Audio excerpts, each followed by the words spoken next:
မင်္ဂလာပါကျွန်တော်ကိုထွန်းပါနေ့ဖေဖော်ဝါရီလ4ရက်နေ့ BBN ညနေခင်းပြည်တွင်းပြည်ပသတင်းများကိုတင်ဆက်ပေးသွားမှာဖြစ်ပါတယ်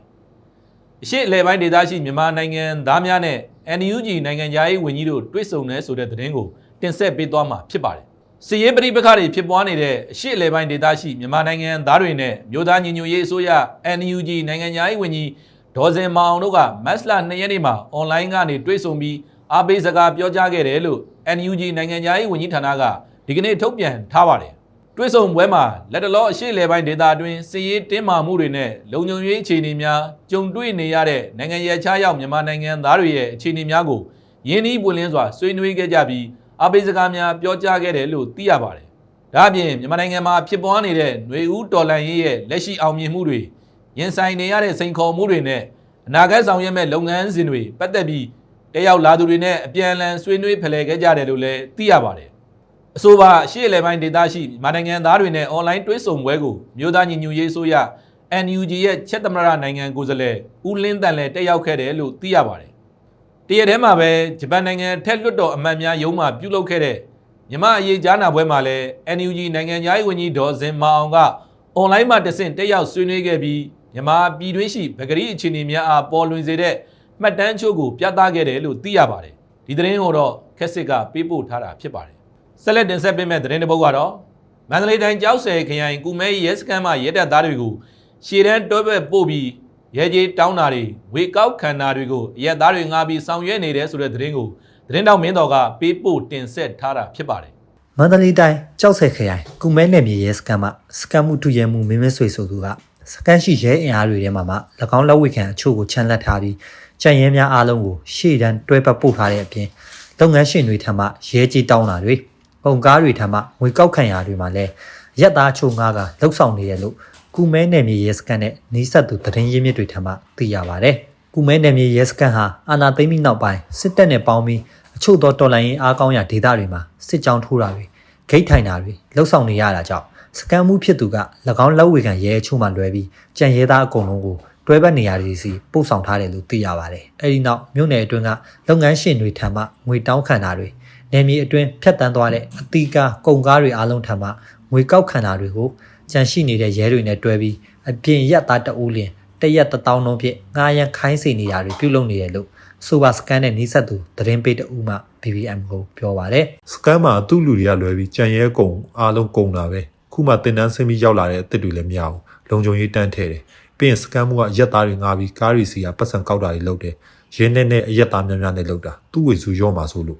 ငွေကောက်ခံခြင်းမှာတရက်လင်30မှ30ကြားအထိပင်စကန်မှုမင်းမင်းဆွေရရှိနေပြီးငွေကောက်ခံရမှာပါဝင်သူရဲချို့နဲ့အထက်အဆင့်ဆင့်ကိုလည်းပြန်လည်ခွဲဝေပေးရပြီးပြုလုပ်နေတယ်လို့လည်းသိရပါတယ်။ဒါအပြင်အဆိုပါစကန်မှုရဲ့မိန်းမကလည်းရဲစကန်အင်ယာတွေအတွင်းကြံရစ်ခဲ့တဲ့အမျိုးသမီးတွေကိုနီးမျိုးစုံနဲ့ညှဉ်းပန်းနေတဲ့အပြင်မိဘအိမ်ပြန်တာနဲ့အပြင်ထွက်သွားလာတာတွေကိုပါတားမြစ်ချင်းချောက်တာတွေပြုလုပ်နေတယ်လို့လည်းသိရပါတယ်။ဒါတင်မကအောက်ခြေရဲမိန်းမတွေကိုတအိမ်အောင်လင်းစံ6ပြည်နဲ့စီတဘူးကိုမဖြစ်မနေဝယ်ရမယ်ဆိုပြီးချင်းချောက်ပြောဆိုနေတယ်လို့ယောက်ျားတွဲပတ်သွားတဲ့ရဲမိန်းမတွေကိုလည်းအပြင်ထွက်တာနဲ့လိုင်းကန်းတွေတိမ့်မယ်ဆိုပြီးချင်းချောက်နေတယ်လို့လည်းအဆိုပါသတင်းပေးမှဆက်ပြောပါတယ်စကန်မှုကမြို့နယ်မှုနဲ့ပေါင်းပြီးလုပ်နေတာပဲပတ်စံပေးထားတော့9နှစ်လောက်ရှိပြီမပြောင်းရဘူးသူ့မိန်းမကလည်းအရန်နိုင်ချင်တာမရှိတာခိုင်းနေရဲဘော်မိန်းမတွေပတ်စံမရှိတာတော့စံ6ပြည်မဝယ်မနေရရောင်းနေပြီးတော့ယောက်ျားတွဲဘက်သွားတဲ့သူတွေအပြင်ထွက်နေခြင်းတော့လိုင်းကန်သိမ့်မယ်ဘာညာနဲ့ချင်းချောက်တာဆိုပါရဲစကန်အတွင်းမှာထိခိုက်ဒဏ်ရာရရှိထားသူရဲတပ်သားအချို့ရှိနေပေမဲ့လည်းစကန်မှုဖြစ်သူက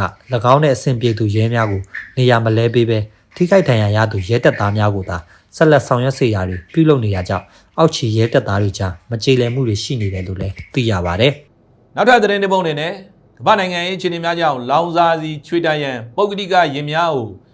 ရင်နံပါတ်တိုင်းစုံရဲမရရဲ့များစဉ်သာမောင်းနေရန်စစ်ကောင်စီကာလုံကမိန့်ထုတ်ပြန်တယ်ဆိုတဲ့သတင်းကိုသတင်းတောက်မင်းတော်ကပေးပို့လာပြီးနေတာကတင်ဆက်ပေးသွားမှာဖြစ်ပါတယ်ကမ္ဘာနိုင်ငံရေးအခြေအနေတွေကြောင့်လောင်စာစီချွေတာဖို့အတွက်ပြည်တွင်းရှိပုဂ္ဂလိကယာဉ်များအားလုံးစုံရံများတွင်စုံကနန်းအခရာယာဉ်များမရက်များတွင်မကနန်းအခရာယာဉ်များသာမောင်းနှင်ရမယ်လို့စစ်ကောင်စီရဲ့မျိုးသားကာကွယ်ရေးနဲ့လုံခြုံရေးကောင်စီကာလုံကထုတ်ပြန်ခဲ့ပါတယ်။လက်ရှိအရှေ့လေပိုင်းဒေသတွေမှာစီရေးပြိခါတွေကြောင့်လောင်စာစီတည်တဲ့တင်မော်တွေဟာပို့ဆောင်ရေးလမ်းကြောင်းတွေတလျှောက်တားဆီးအဟန်တာပိတ်ဆို့မှုတွေရှိနေတယ်လို့ကာလုံကဆိုပါတယ်။ဒါကြောင့်73စီချိုးချံခြေရာရေးနဲ့ဖ ဖူလုံမှုရရှိရေးအတွက်လာမယ့်မတ်လ9ရက်နေ့ကစတင်ပြီး e-week ကဆိုင်ကယ်တွေကလွယ်ပြီးကြံပုဂ္ဂလိကရှင်များလုပ်ငန်းသုံးရှင်တွေနဲ့တည်ယူပို့ဆောင်ရေးရှင်တွေအနေနဲ့စုံရက်များမှာစုံကနန်းအခရာပါတဲ့ရှင်များဥပမာ 2A 4A စသည်ဖြင့်မရက်များမှာမာကနန်းနံပါတ်ပါတဲ့ရှင်များဥပမာ 1A 3A သာမောင်းနှင်ရမယ်လို့သိရပါတယ်။ဒါပေမဲ့အများပြည်သူတည်ယူပို့ဆောင်ရေးရှင်တွေအငှားရှင်တွေ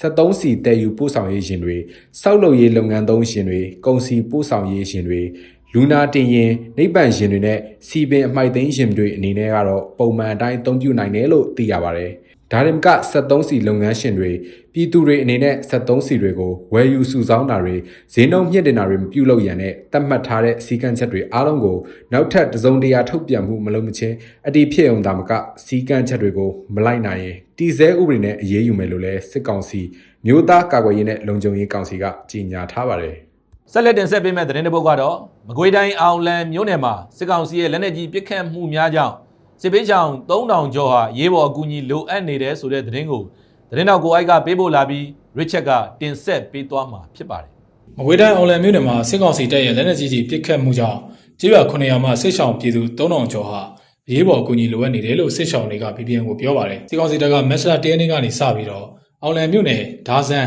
စီ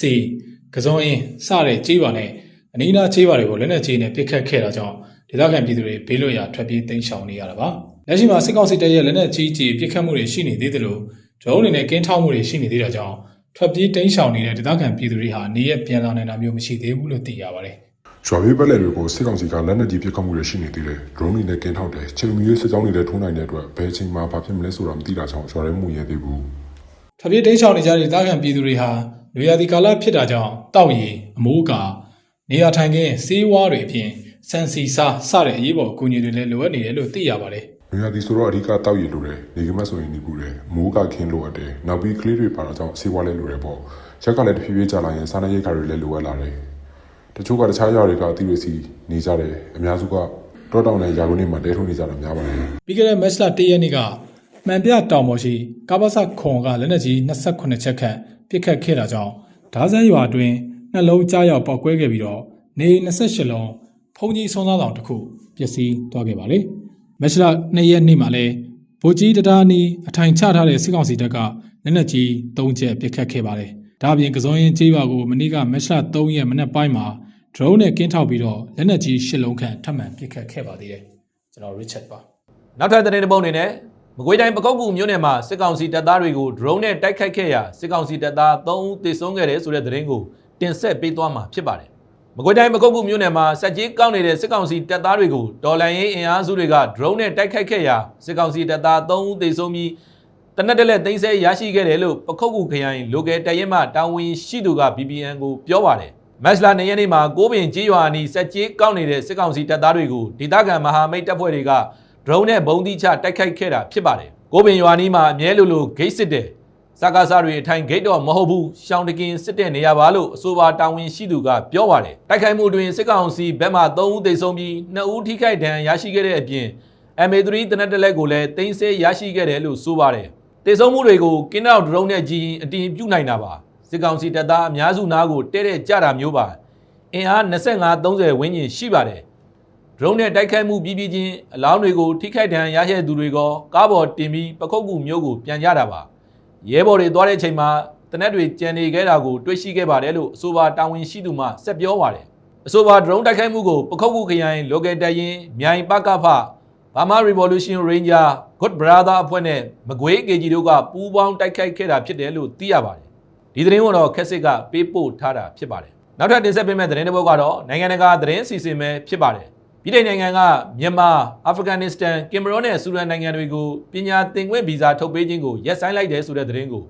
တင်းတော်ရစ်ချက်ကပေးပို့တင်ဆက်ထားတာဖြစ်ပါတယ်ပြည်ထောင်ဆိုရကမြန်မာအာဖဂန်နစ္စတန်ကင်မရွန်နဲ့ဆူဒန်နိုင်ငံတို့ကနိုင်ငံသားတွေကိုပညာသင်ဗီဇာတွေထုတ်ပေးတာနဲ့အာဖဂန်နစ္စတန်နိုင်ငံသားတွေအတွက်အလုပ်လုပ်ခွင့်ဗီဇာတွေထုတ်ပေးတာကိုရပ်တန့်တော့မယ်လို့မက်စလာ3ရက်အင်္ဂါနေ့ကကြေညာခဲ့ပါတယ်ပြည်ထောင်ရေးရုံးကအဆိုပါနိုင်ငံတွေမှာကျောင်းသားတွေရဲ့ခိုလုံခွင့်လျှောက်လာတွေမြင့်တက်လာခဲ့ပြီးတော့ဒါ2021ခုနှစ်ကနေစပြီးတော့ခိုလုံခွင့်တောင်းခံသူစုစုပေါင်း335,000နီးပါးဟာ United Kingdom UK ကိုဝင်ရောက်လာခဲ့ကြောင်းပြောကြားခဲ့ပါတယ်ပြည်ထောင်နိုင်ငံကစစ်ပွဲနဲ့ပဋိပက္ခတွေကနေထွက်ပြေးလာသူတွေကိုအမြဲတမ်းခိုလုံခွင့်ပေးမှာဖြစ်ပေမဲ့ ကျမတို့ရဲ့ဗီဇာစနစ်ကိုအလွဲသုံးစားမလုပ်သင့်ပါဘူးလို့ပြည်ထောင်စုဝန်ကြီးရှာဘာနာမာမွတ်ကကြေညာချက်ဆောင်မှာပြောကြားခဲ့ပါတယ်။ဒါကြောင့်ကျမတို့ရဲ့ရည်ရွယ်မှုကိုအခွင့်ကောင်းယူဖို့ကြိုးစားနေတဲ့နိုင်ငံသားတွေအတွက်ဗီဇာညှင်းပယ်ဖို့အခုလိုတစ်ခါမှမလုပ်ဘူးတဲ့ဆုံးဖြတ်ချက်မျိုးချခဲ့တာပါလို့ပြောကြားခဲ့ပါတယ်။ပြည်ထောင်ရေးရုံးကအာဖဂန်နစ္စတန်၊ကင်မရွန်၊မြန်မာနဲ့ဆူဒန်နိုင်ငံကចောင်းသားတွေရဲ့ခိုလုံခွင့်လျှောက်လွှာအရေးအတွက်ဟာ2021ခုနှစ်ကနေ2025ခုနှစ်အတွင်း480ရာခိုင်နှုန်းကျော်တဟုန်တိုးမြင့်တက်လာခဲ့တယ်လို့ဆိုပါတယ်။ရွှေပြောင်းနေထိုင်မှုကပြည်ထောင်နိုင်ငံရေးမှာအဓိကပြဿနာတစ်ခုဖြစ်လာခဲ့ပြီးတော့အစိုးရလက်ရာရင် Reform UK ကရွှေပြောင်းနေထိုင်မှုစန့်ကျင်ရေးကိုပြင်းပြင်းထန်ထန်လှုပ်ဆောင်လာခဲ့ပါတယ်။အစိုးရဆက်ဆက်ကပြည်သစ်ကနေရေးလက်ကြားကိုဖျက်ကူးနေတဲ့လေငယ်တွေကိုထိန်းချုပ်ဖို့ရုန်းကန်နေခဲ့ရတယ်လို့သိရပါတယ်။ဆိုပါလေးတွေဟာထောက်ထားမဲ့ရွှေပြောင်းနေထိုင်သူမြောက်ပြားကိုခေါ်ဆောင်လာခဲ့တယ်လို့ဆိုပါတယ်။ဒါပေမဲ့အာဏာပိုင်တွေဟာအခြားလမ်းကြောင်းတွေကနေဝင်ရောက်လာတဲ့ခိုလုံခွင့်တောင်းခံသူအရေးအတွက်ကိုရှော့ချဖို့ဖိအားပေးမှုတွေနဲ့လည်းရင်ဆိုင်နေရပါတယ်။ပြည်ထောင်စုကအစိုးရဟာ2025ခုနှစ်အတွင်းចောင်းသားခိုလုံခွင့်တောင်းခံမှုတွေကို20ရာခိုင်နှုန်းအထိရှော့ချခဲ့ပြီးတော့နောက်ထပ်အရေးယူမှုတွေလည်းလိုအပ်နေပါတယ်လို့ပြောကြားခဲ့ပါတယ်။ပညာသင်ဗီဇာနဲ့ခိုလုံခွင့်တောင်းခံသူတွေဟာခိုလုံခွင့်တောင်းခံသူစုစုပေါင်းရဲ့73ရာခိုင်နှုန်းရှိကြောင်းပြောကြားခဲ့ပါတယ်။ပြည်ထောင်နိုင်ငံကိုပညာသင်ဗီဇာနဲ့ရောက်ရှိလာတဲ့အာဖဂန်လူမျိုး95ရာခိုင်နှုန်းခန့်ဟာ2021ခုနှစ်ကနေစပြီးတော့ခိုလုံခွင့်လျှောက်ထားခဲ့ကြပြီးမြန်မာနိုင်ငံမှာចောင်းသားတွေရဲ့လျှောက်လာတွေဟာလည်း16ဆတိုးလာခဲ့ကကင်မရွန်နဲ့ဆူဒန်မှာចောင်းသားတွေရဲ့လျှောက်လာတွေဟာ330ရာခိုင်နှုန်းကျော်အထိတိုးလာခဲ့တယ်လို့သိရပါတယ်။ကျွန်တော် Richard ပါ။ယနေ့ဖေဖော်ဝါရီလ4ရက်နေ့ BBN ညနေခင်းပြည်တွင်းပြည်ပသတင်းများကိုတင်ဆက်ပေးသွားတာဖြစ်ပါတယ်။ဒီပါပြည်သူများကျမ်းမာရွှင်လန်းကြပါစေခင်ဗျာ။